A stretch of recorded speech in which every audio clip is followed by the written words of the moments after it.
Yang ada dalam tanggung jawab saya hanya Guru Gembul Channel dan Gembulikum. Assalamualaikum Baraya, selamat datang kembali di Gembulikum. Ini Pak Guru, jadi di Netflix itu baru rilis, atau entah saya baru nonton ya. Judulnya tuh Manhunt, orang yang paling dicari oleh Amerika, Osama Bin Laden. Karena kan ini September ya. Jadi dokumenternya tuh langsung muncul dan membludak rame. Nah, itu tuh dari sudut pandang full seluruh pegawai Amerika. Kan dari CIA-nya lah, dari siapa, dari segala hal. Ini kan berarti udah lewat 24 tahun tuh 9/11 di WTC. Menurut Pak Guru, kan kontroversinya tuh akan sama.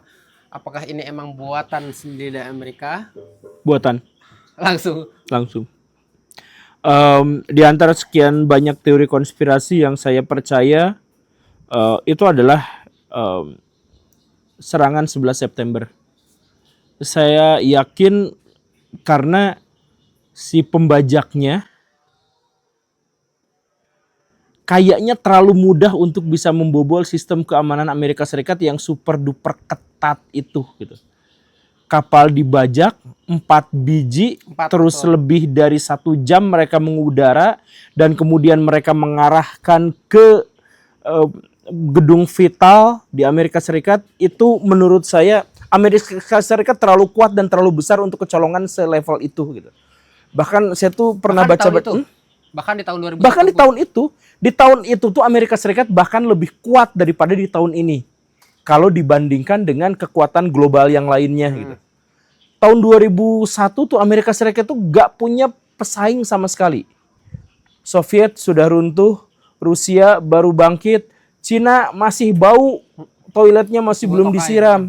Iya, gak ada bahkan yang namanya BRIC, yang namanya apa segala rupa tuh gak ada. Amerika Serikat itu tuh pemain tunggal di situ. Jepang lagi lengser-lengsernya. Amerika Serikat adalah negara terkuat pada waktu itu, bahkan dibandingkan dengan sekarang. Nah, coba misalkan ya sesederhananya gini nih. Kalau di Indonesia ada kapal dibajak, atau misalkan kapal loss gitu ya, itu gak akan lebih dari sejam ketahuan.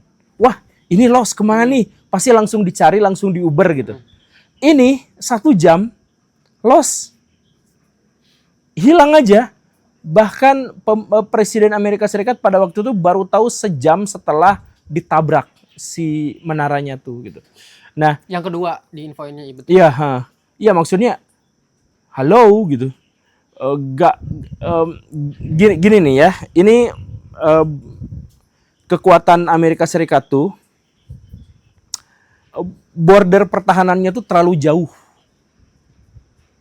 Jadi kalau misalkan Indonesia tuh batas pertahanannya di mana? Ya di wilayah Indonesia aja gitu. Nah, kalau Amerika Serikat, batas pertahanan Amerika Serikat tuh di seluruh dunia. Pangkalan militer mereka tuh ada di seluruh dunia. Mata-mata mereka ada di seluruh dunia. Dan mereka memiliki teknologi, infrastruktur, suprastruktur militer terkuat di seluruh dunia. Kayaknya sih dalam premis yang seperti itu, beberapa pembajak yang kursus beberapa minggu untuk menerbangkan pesawat itu gak mungkin menciptakan skenario sedahsyat ini. Osama bin Laden pada waktu itu di mana posisinya? Afghanistan. Di gua. Oh iya betul, di gua. Di gua tuh gak ada sinyal. Jadi dia dari dari satu mata-mata ke mata-mata yang lain untuk bisa menyampaikan sebuah rencana gitu. Nah, jadi gimana ceritanya rencana itu bisa mewujud? Jadi bayangin, manusia gua bisa menyerang negara adidaya. Tapi kan di tahun 1980 dia dilatih oleh CIA untuk membantu Afghanistan lawan Soviet. Iya betul. Iya betul. Lalu apa hubungannya? Ya dilatih terus. Membelot aja kayak. Iya, jadi kalau misalkan dilatih sama CIA terus langsung jadi sehebat dia tinggal di gua kemudian bikin baju Iron Man dan jadi Iron Man, ya enggak gitu juga, enggak mungkin lah. Ya, yang lebih mungkin misalkan Osama bin Laden itu sebenarnya adalah figur fiktif, misalkan ya, atau statusnya fiktif misalkan. Jadi sampai sekarang mungkin dia masih hidup Ya misalkan. bahkan sampai sekarang berita penggerbekan yang mengannounce bahwa Osama bin Laden videonya dan muka dianya tuh nggak ada. Nggak ada. Katanya kan dibuang di laut kalau nggak salah. Iya, nggak ada. Amerika Serikat tidak pernah mempublikasi jenazah Osama bin Laden yang katanya ditangkap. Bahkan Dan kan di video uh, dokumenter itu Bush mengatakan bahwa saya ingin hidup atau mati, saya ingin kepala dia dibawa ke sini dalam bentuk apapun. Tapi nggak diperlihatkan.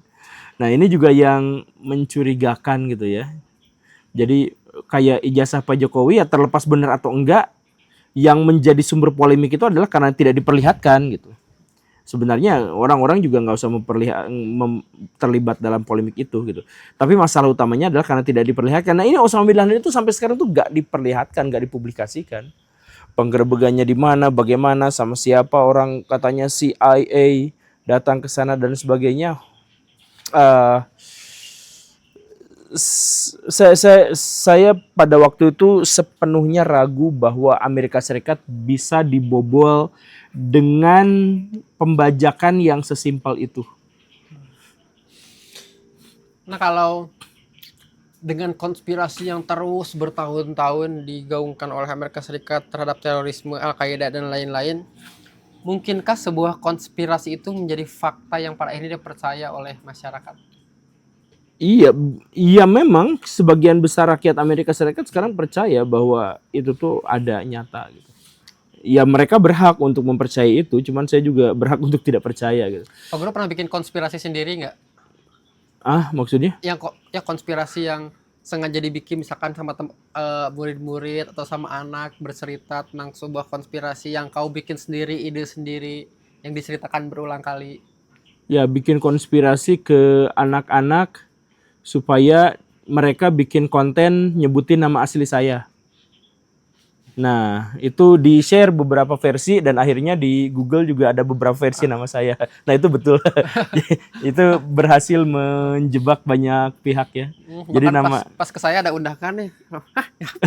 Siapa ini? Ya, itu konspirasi saya dan anak-anak saya. Ya, tapi ya sekedar konspirasi gitu sih. Tapi ini satu pertanyaan terakhir. Ngomongin soal konspirasi, para peramal kematian seseorang, nasib seseorang tahun depan kan di Indonesia masih ramai itu, masih laku orangnya.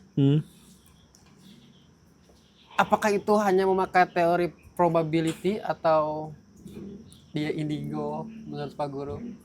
Enggak, by data. Saya kenal bukan kenal sih, ya mengetahui beberapa peramal, dan saya bisa menduga metodologi yang mereka gunakan untuk meramal dan canggih. Jadi saya lebih melihat mereka memang the true orang pintar, bukan peramal gitu. Orang pintar beneran. Jadi dia mengumpulkan sejumlah besar data, kemudian dicari. Kan gini nih, fenomena itu kan berulang. Makanya ada istilah sejarah itu berulang gitu ya. Sebenarnya bukan sejarah itu berulang, tapi fenomena sejarah itu berulang gitu.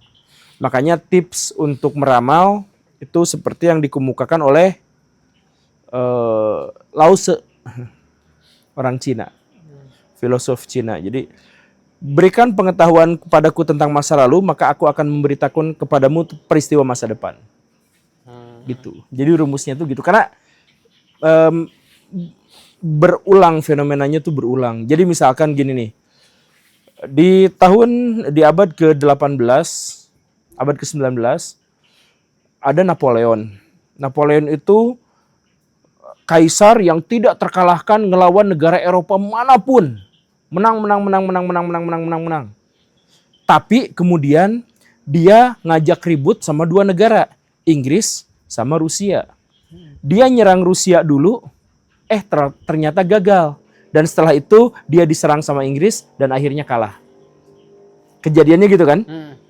Sekitar 1 abad kemudian muncullah Hitler, kanselir, kaisar yang tidak terkalahkan, menang di berbagai front, kecuali 2 negara, Rusia sama Inggris. Dia nyerang Rusia dulu, kalah. baru dia diserang Inggris, habis. Kok sama? Kenapa sama? Karena siapapun yang tidak belajar dari masa lalu, maka dia dikutuk untuk mengulanginya. Untuk mengulangi fenomena itu. Jadi, sama kayak kasus ini berarti Titanic. nah ya, Titanic anggaplah. Nah, Oke lah, anggaplah seperti itu. Tapi intinya adalah kita bisa meramal masa depan kalau data-data tentang masa lalu kita tuh akurat. Kita misalkan melihat Liga Inggris nanti ke depan siapa yang menang nih. Kalau misalkan kita ngumpulin data kelakuan para pelatih kayak gimana di awal, terus nanti di tengah jalan kayak gimana, bursa transfer kayak gimana, cerita tentang semuanya di masa lalu, kita tuh sangat berpotensi untuk menang dalam memprediksi siapa pemenang Liga Inggris tahun ini gitu. Kita tuh bisa seperti itu. Dan ini juga dipakai sama para spekulan, bapak-bapak tukang saham gitu ya. Kemudian itu bisa dilihat sama Pak Rocky Gerung dalam menganalisis masa depan bakal reshuffle tanggal sekian, nah, bener gitu ya. Ya jadi saya melihat peramal-peramal di Indonesia sekarang dalam tanda kutip ya peramal itu memang orang pintar beneran. ya kan termasuk dengan meramalkan perceraian dan lain-lain. Ya. Sekedar hiburan aja menurut Pak Guru. Kalau misalkan meramal perceraian dan sebagainya itu juga sebenarnya ini relatif mudah, bukan mudah ya, tapi relatif mudah untuk dilakukan oleh siapapun gitu. Kalau sekedar ngomong bahwa wah ini si A kayaknya tidak bisa melanjutkan pernikahannya karena dia sudah 2 kali menikah dan gagal lagi gitu. Nah kan dia pakai data di masa lalu gitu kan. Jadi sebenarnya mudah, bukan mudah beneran ya, relatif mudah lah untuk bisa meramal apa yang akan terjadi di masa depan. Itu kan istrinya Pak Denny atau Pak Denny Darkonya sendiri ya pernah viral tuh gara-gara meramalkan Jupe kalau nggak salah. Itu sempat ramai juga karena kalau dekat dengan Pak Denny Darko, makanya saya bertanya ke soal ini gitu. Ya, Pak Denny juga kemarin sedikit cerita tentang ramalan-ramalannya yang akan terjadi. Dan dia tuh sering ramal saya, dan sejauh ini ramalannya akurat. Tapi saya tidak akan menganggap ramalan itu sebagai ramalan tarot dan lain sebagainya. Enggak, bahkan dia juga menjelaskan kepada saya metodenya bagaimana untuk bisa meramal sampai seperti itu. Pakai kartu tuh ya cuman gimmick aja. Ada seni di belakangnya. Oke lah. Oke Pak Guru, cukup mungkin untuk hari ini. Sampai jumpa besok pagi. Assalamualaikum warahmatullahi wabarakatuh. Waalaikumsalam warahmatullahi wabarakatuh.